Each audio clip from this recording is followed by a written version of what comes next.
Okay, welcome to D10. It is a Flemish floral. A lot of flowers in here, a lot of underpainting going to be done. It's very involved, but it'll be very beautiful when we finish. So I started by, let me hang this back up. I started by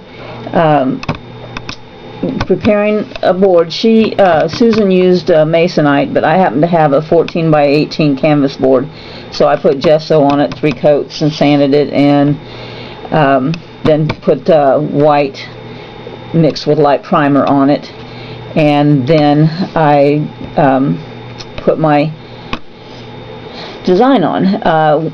This reminds me so much of D3 with Josette's florals that I just could not interpret, and I'm going to do my best here for interpreting this. And I don't know why, but my eyesight, my view, my brain just will not interpret this kind of a jumbled floral. I get lost in the lines, and I just get lost. So I'm going to do my best, and then I'm never ever going to do one of these again. This is the last one I have to do.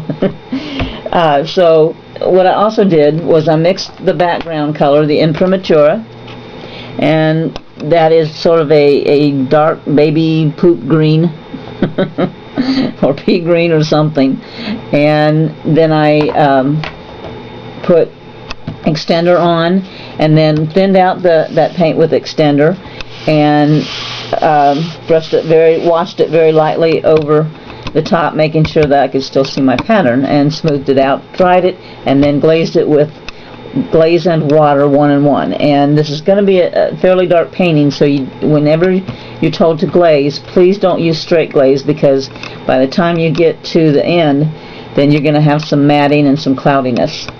So our next thing to do is to do the outside of the niche and then the inside of the niche. So Susan had advised to tape off with clear Scotch tape, but the lesson was developed and printed before these tapes became available from Patty Rollinson, maybe from other places, but I got them from Patty. These are the stretchy curvy tapes, and I've got them in 3 different widths. And it's just really, really nice, because this tape you can just put around any curve at all, as you can see from this part. And it's a very good tape, very nice tape, and it's got a low tack so that it sticks, but it doesn't stick forever, and it's easy to get it back off. And these are very cheap. They're like I think it was $5 a roll, or 5 for 2, or something like that. But I thought it was well worth the money. So I used that to tape around here. And so now we're going to mix the color for our imprimatura, for our niche background. And that's on page 9, and we're going to mix raw sienna, burnt umber, titanium white, and Prussian blue. So let me grab those colors. I've got some of them here, but I don't have the raw sienna in front of me. Okay, so this is in increments of 6 raw sienna. Okay. Alright, my bottle is getting low. There's 1, 2, 3. Let me get this down here better. 3. Making nasty noises.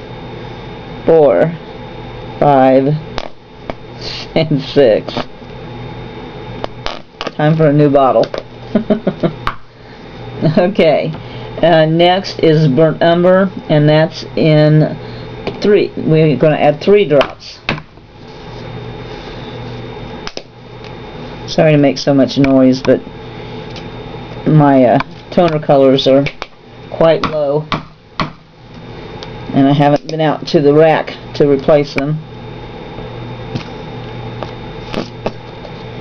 Though I may have to with this one. Alright, there's 3.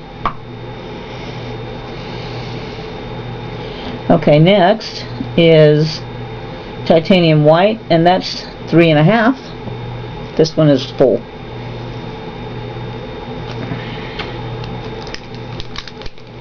Some help opening the lids. Okay, so we want to go 1, 2, 3, and then a half. And the last one is Prussian blue, and that will be 1. There was Prussian blue in our background color too.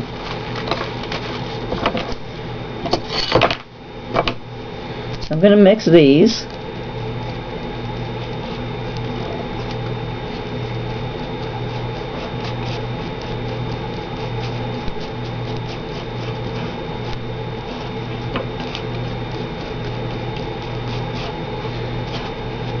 Okay, kind of a very toned muddy blue.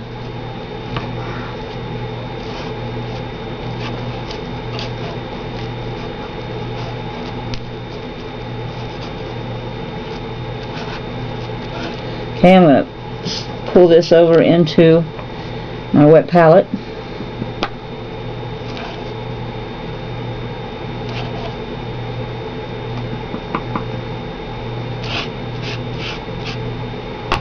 Alright.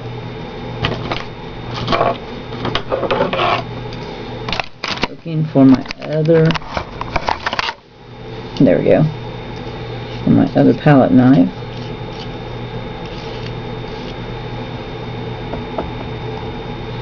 Okay. It says that our value should be a value 4. So let's check that out.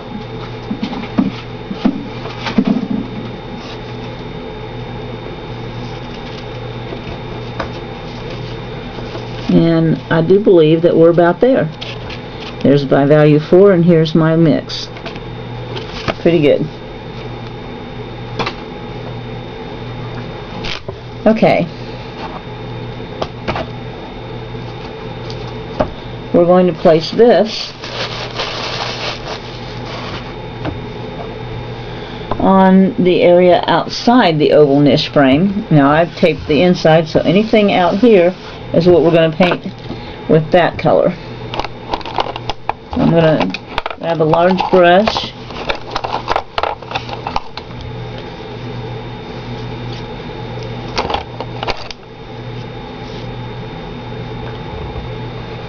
and get one of my favorites here.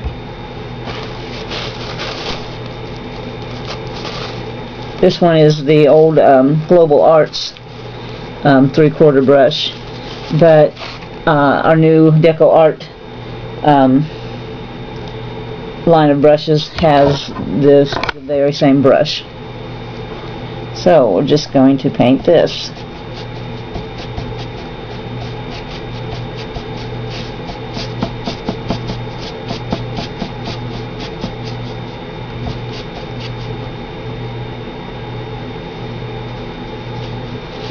It did not tell me to put extender down first, so I didn't.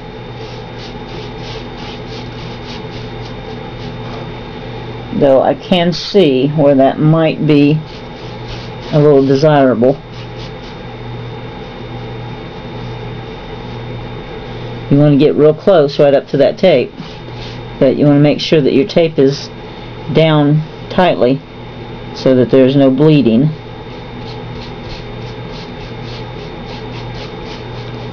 And I think I'm going to go ahead and put just a little bit of extender in my brush. I'm going to pour it in a little cup here so that I don't foul up my whole container with this color.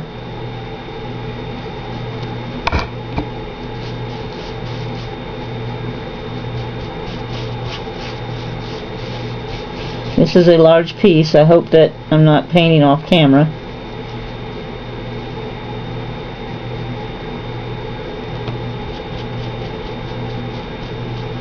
And if I am, I'll probably edit it out.